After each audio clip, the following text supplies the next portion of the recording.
हे मरुतों, तुम कपास के प्रेमी हो और तुम्हारे लिए कुश काटा गया है। जैसे पिता अपने पुत्र को दोनों हाथों से पकड़ता है, क्या तुम हमें पकड़ोगे? तुम अभी कहां हो? तुम कब आओगे? आकाश से आओ, पृथ्वी से मत जाओ। तुम कहां यजमान की गायों की तरह कहलाते हो? तुम्हारा नया धन कहां है? तुम्हारे श्रृंगार कहां हैं? तुम्हारे सभी सौभाग्य कहां हैं? हे पूषणे के पुत्रों, यदि तुम मनुष्य होते तो तुम्हारी स्तुति अमर होती। जैसे घास के बीच मग की सेवा बंद नहीं होती, वैसे ही तुम्हारी स्तुति बंद नहीं होगी। यह यम के मार्ग पर नहीं जाएगी। निरति बहुत मजबूत है और इसे नष्ट नहीं किया जा सकता है। वह निरति हमें न मारे, यह हमारी प्यास के साथ नष्ट हो जाए। तेजस्वी और शक्तिशाली रुद्र सचमुच बिना हवा के रेगिस्तान में भी बारिश देते हैं। बिजली तैयार थन वाले धनुष की तरह गरजती है।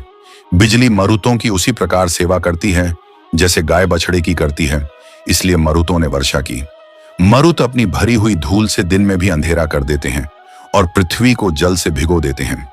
मरुतों की गर्जना से संसार के सभी घर कांप उठते हैं और मनुष्य कांप उठते हैं। हे मरुतों, बलवान पैरों और घोड़ों के साथ विविध तटों वाली नदी में अबाध गति से जाओ। तुम्हारा सारा रथ दृढ़ हो, तुम्हारे रथ के घोड़े भी दृढ़ हों, तुम्हारी वाणी भी सशक्त हो।